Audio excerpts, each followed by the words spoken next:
नमस्कार दोस्तों, मैं नरेंद्र इंस्टीट्यूट के ऑनलाइन प्लेटफॉर्म पे आप सभी लोगों का हार्दिक स्वागत करता हूं। प्यारे दोस्तों, मध्य प्रदेश गृह विभाग द्वारा या फिर ये कह सकते हैं कि MPPV के द्वारा मध्य प्रदेश गृह विभाग मतलब जो पुलिस विभाग है उसका नया अपडेट रूल बुक फिर से प्रकाशित किया गया है। आप जा कर के MPPV के वेबसाइट से संशोधित रूल बुक डाउनलोड कर सकते हैं और उसका अच्छे से अध्ययन कर सकते हैं। उसमें कुछ चेंजेस दिए गए हैं, आप लोग इसको देख लीजिए। चलिए आगे देखते हैं। जो इसमें परीक्षा संचालन एवं भर्ती नियम पुस्तिका है उसमें कुछ चेंजेस हुए हैं। आगे देखिए। एक बात आप मोटी मोटा समझ लीजिए कि आपका परीक्षा मतलब आपका जो एग्ज़ाम है, आपका जो पेपर है वो 6 मार्च 2021 से प्रारंभ होंगे, अगर कोई विसंगतियां ना आई तो। ठीक है, आगे देखते हैं। और फॉर्म भरना कब से स्टार्ट होगा? फॉर्म भराना इसका 8 जनवरी से होगा, जो कि पहले दिसंबर में था।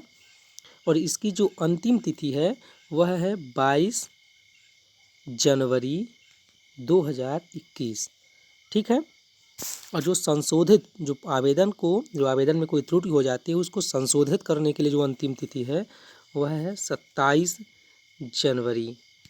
ठीक है, तो आप लोग ऐसा फॉर्म भरिए कि इसमें संशोधन करने की कोई आवश्यकता ही ना हो। ये फीस वगैरह सब हम पहले ही बता चुके थे। इसमें जो चेंजेस हुए हैं वो देख लीजिए थोड़ा सा।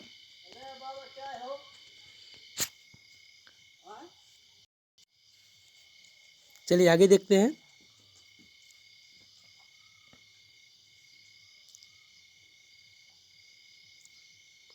ये सब परिभाषाएं वगैरह दी गई हैं कि अनुसूचित जाति किससे मानेंगे, अनुसूचित जनजाति कौन है, अन्य पिछड़ा वर्ग से क्या अभिप्रेत है। ये आरक्षण तालिका है, इसको आप लोग अच्छे से देख लीजिएगा। जो UR अनरिजर्व कैटेगरी है, UR का मतलब यहाँ जनरल बिल्कुल नहीं है। UR का मतलब है कि ये खुला हुआ है, ये ओपन है, इसमें सभी बच्चे जा सकते हैं। इसको जब हम हॉरिजॉन्टल और वर्टिकल रिजर्वेशन समझाएंगे आगे तो फिर हम बताएंगे। ठीक है, आगे चलिए देखते हैं।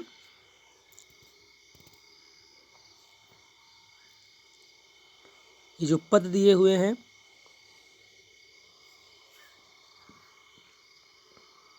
ये पद के विषय में इसका रोस्टर है। अनरिजर्व में 394, OBC में 394, SC में 234, ST में 292 और EWS में 146, टोटल 1460, मतलब 1460 पद हैं। ठीक है, इनमें से विभिन्न प्रकार के आरक्षण दिए हुए हैं। जो चेंजेस हुआ है वो क्या हुआ है?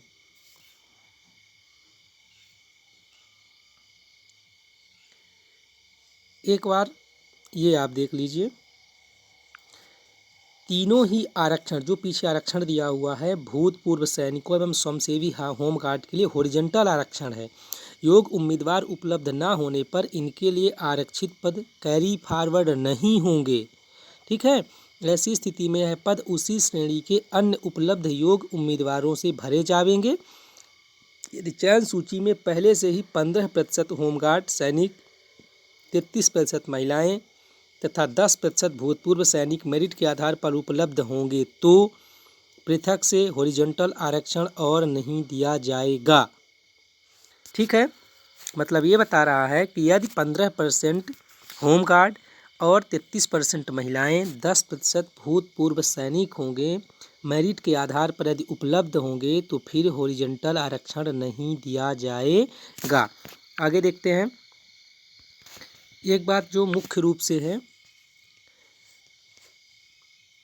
जो समझने योग्य है वो है यहाँ स्पष्ट करना आवश्यक है कि आर्थिक सामाजिक वर्ग पर आधारित आरक्षण अर्थात अनुसूचित जाति, अनुसूचित जनजाति, अन्य पिछड़ा वर्ग और EWS के लिए निर्धारित आरक्षण वर्टिकल स्वरूप का है।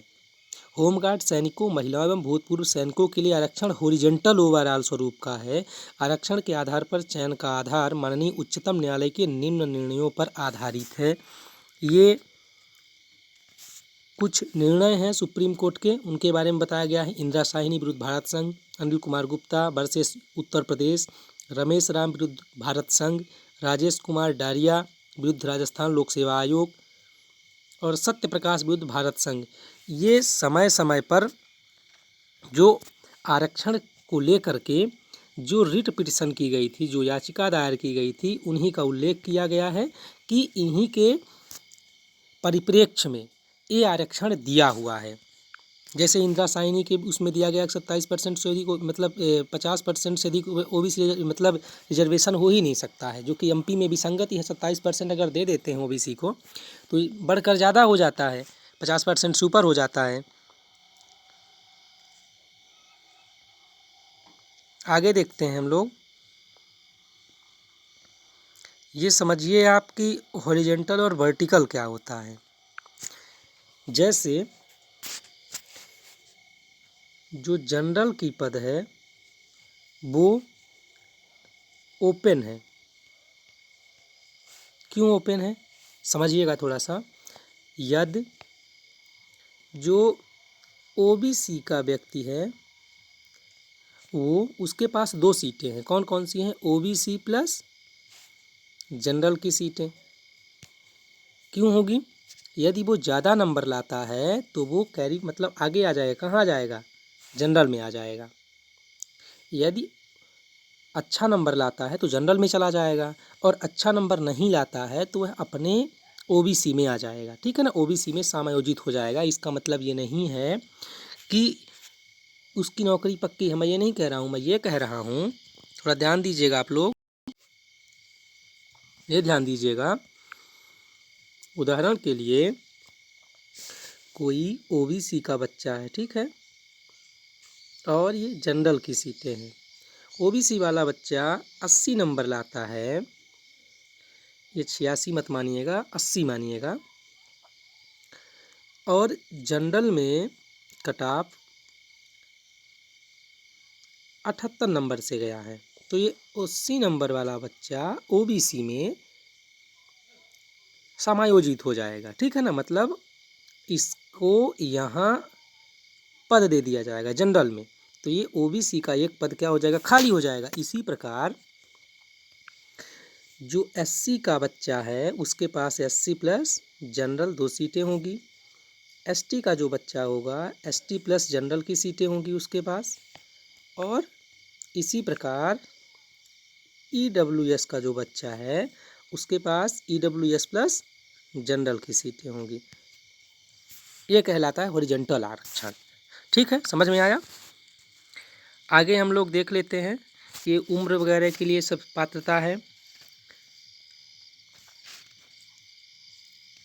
ये जो निर्धारित मापदंड है, न्यूनतम शारीरिक अर्हता है जो 168, 155, जो कि बड़ा मतलब इस बार घटाया गया है, 160, ठीक है, अनुसूचित जनजाति के लिए, और महिला के लिए 155 इसमें भी दिया गया है। ठीक है ना।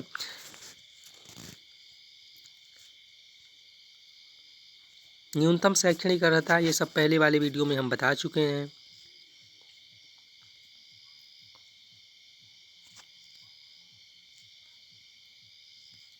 ये पदस्थापना हेतु इकाई है कि कहाँ पदस्थापित किया जाएगा आप लोगों को।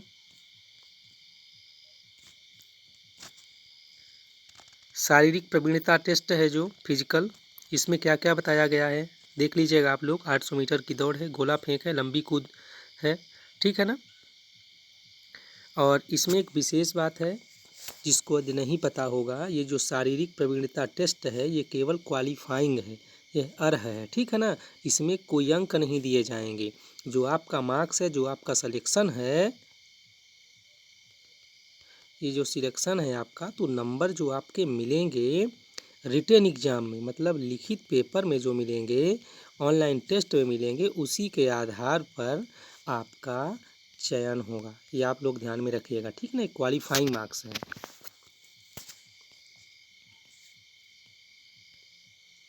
ये परीक्षा परिणाम की घोषणा के विषय में बताई गई है।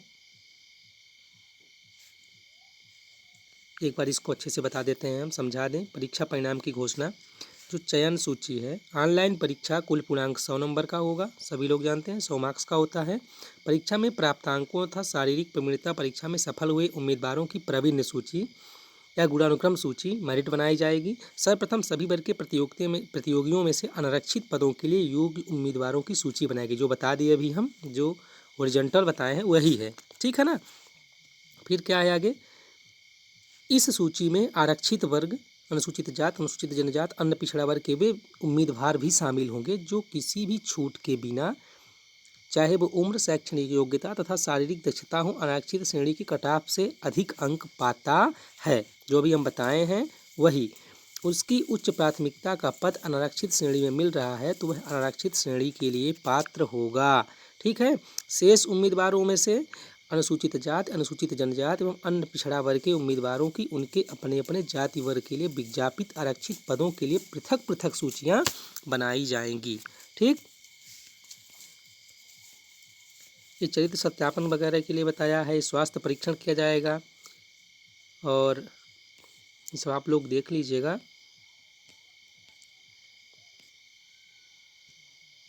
मूल्यांकन पद्धति से आप लोग तो वाकिफ़ होंगे ही। ये जो नामराइजेशन पद्धति है, ये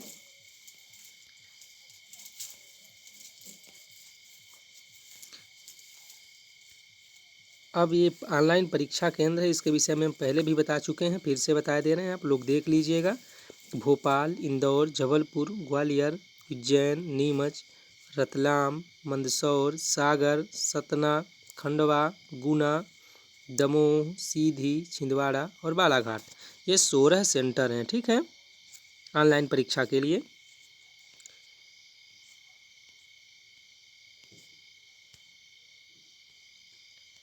ये सिलेबस है जिसको आप लोग अच्छे से देख लीजिए। लिखित परीक्षा में प्रथम प्रश्न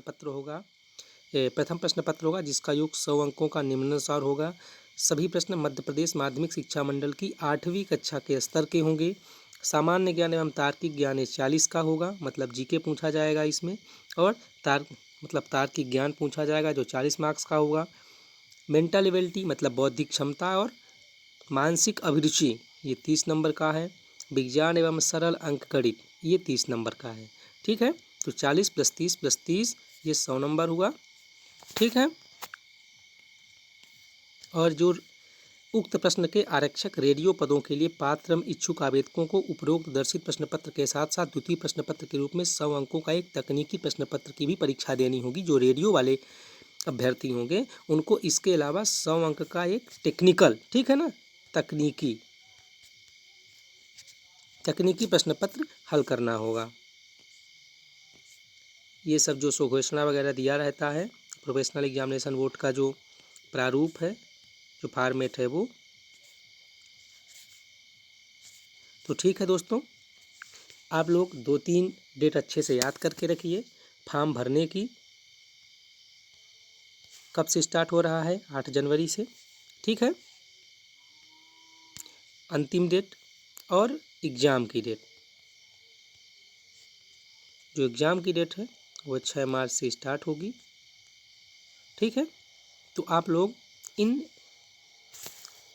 तारीखों को ध्यान में रख करके अपनी तैयारी आरंभ कर दें। तो दोस्तों धन्यवाद, मिलते हैं नेक्स्ट वीडियो में।